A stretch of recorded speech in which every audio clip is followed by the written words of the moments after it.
Rivalry edition of the show today on BYU Sports Nation. And with that said, we welcome in our second guest, Mark Durrant, BYU basketball analyst, former Cougar basketballer on the Deseret First Credit Union hotline. Mark, welcome back to the show.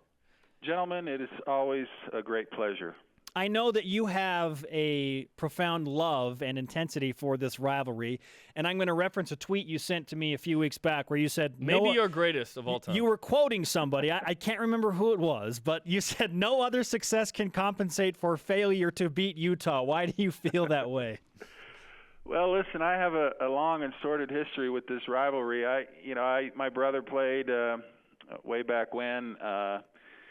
And so as a boy, I would go to those games. I lived in Salt Lake, so I was greatly persecuted for my love for BYU. And, I've been watching these games since I think I've seen every rivalry game except for a 2-year hiatus since 1979. That's like 15 years before you guys were even born. And so, 4, but yeah. I mean, I remember watching Danny Ainge and Tom Chambers and Danny Vrains and Fred Roberts. I mean, those were great times. And I just grew up. It's always a part of my sports and part of my life, and I just loved it. I always looked forward to it. I lived and died. Man, as a child and even as an adult, when we lose, I cry, and when we win, I celebrate. And I had to think that Utah fans, as much as they might want to, defend their school and defend their coach, which I get, I had to think that the majority of Utah fans felt the same way. And I think, with what has happened, I think that's evidence that, Utah fans have a history too, and they appreciate the rivalry. And so sometimes it gets out of hand. Sometimes with Twitter, you get people carried away with anonymity, and sometimes people think, well, maybe we need to cool off. But I think the majority of fans, I know at least I do, love the rivalry, love the back and forth. It's fun to go back and forth, and it makes life more interesting to have a big rival out there. And so I'm thrilled. I don't know what went into getting it back. I think it was one of the most idiotic decisions. It was the George Washington of the Mount Rushmore of idiotic decisions to cancel the thing. But I don't care. Whatever. I'm glad it's back on. I'm sorry we're not doing it this year, but let's get back to playing this. It's fun. Let's have fun with it. Let's tease each other, and we'll see what happens. But I'm thrilled, and so let's go forward and let's kind of put this behind us.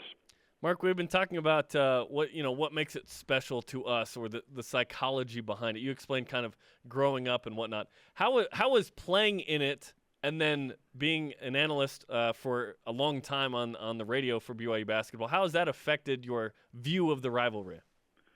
Well, it's just made it that more special to me. I mean, I recognize that not everyone has played for one of these schools or gets to broadcast. I feel pretty lucky about that. But I've gotten a front row seat for almost 40 years of watching this thing, and the great level of play, the intensity, the fans, and all. I go down in my mind the list of the great players on both sides that have played in this rivalry, and I just think it's fantastic. I mean, why do you go to movies? You want to cheer. You want your Darth Vaders. You want your Snidely Whiplashes, or what? You want someone to cheer against. And I hate Utah, but I hate them in the most loving way possible. That's what Max was missing when he said that. That's right. I think they edited that out. I think Katie Couric edited that part out of that. But it's fun to hate each other as long as you don't really hate each other. It's fun to cheer against those guys, and no one cheers harder against Utah than me. But I actually have a great respect for Utah and the players that they put out. I mentioned a couple of them over the years. Van Horn and Doliak got to play against those guys, Andre Miller, and they've got a great tradition now coming back. They're playing great basketball. So it just makes sense that two great schools with that kind of tradition and those kind of players, and that to bring them together and let them fight it out. And it's been tough to be a BYU fan in this rivalry the last few years, but it's all cyclical. Let's get back to playing. That's how it should be, and it's silly.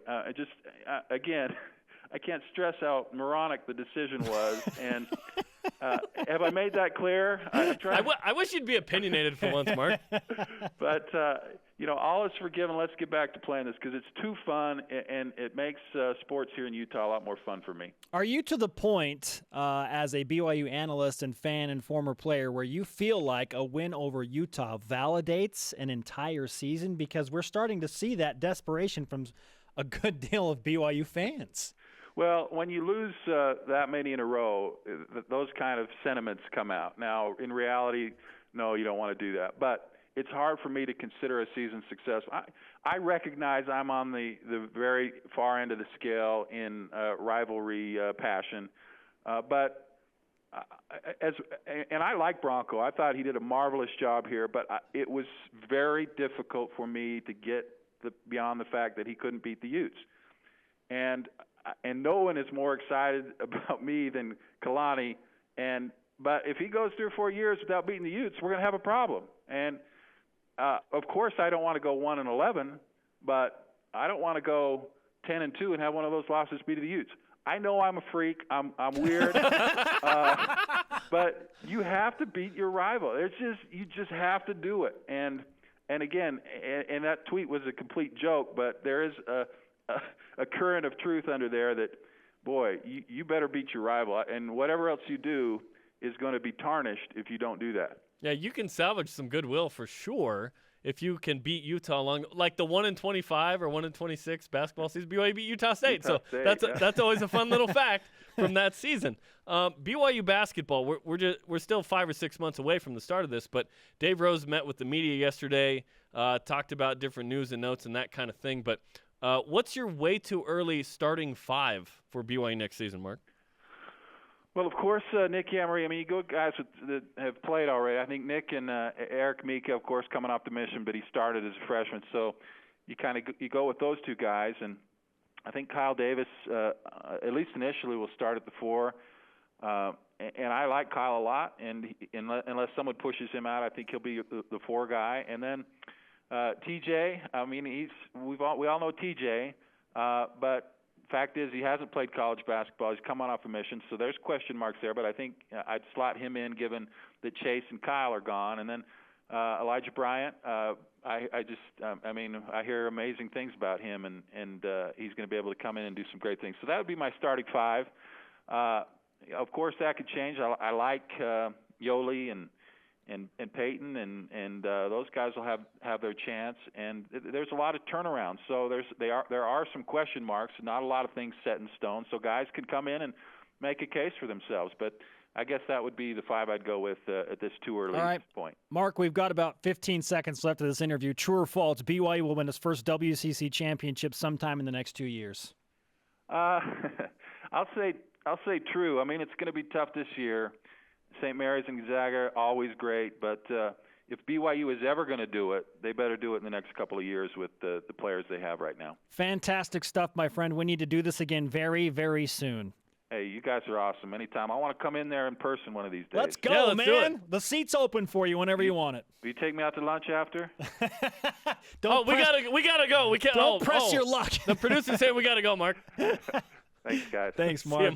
Mark Durrant on the Deseret First Credit Union Hotline. Deseret First, your values, your timeline, your financial future. What kind of budget does he think we have on this show? You drive yourself down here and you sit in the seat. You can have the rest of my energy bar that is like 2/3 of the way eaten on the desk right now.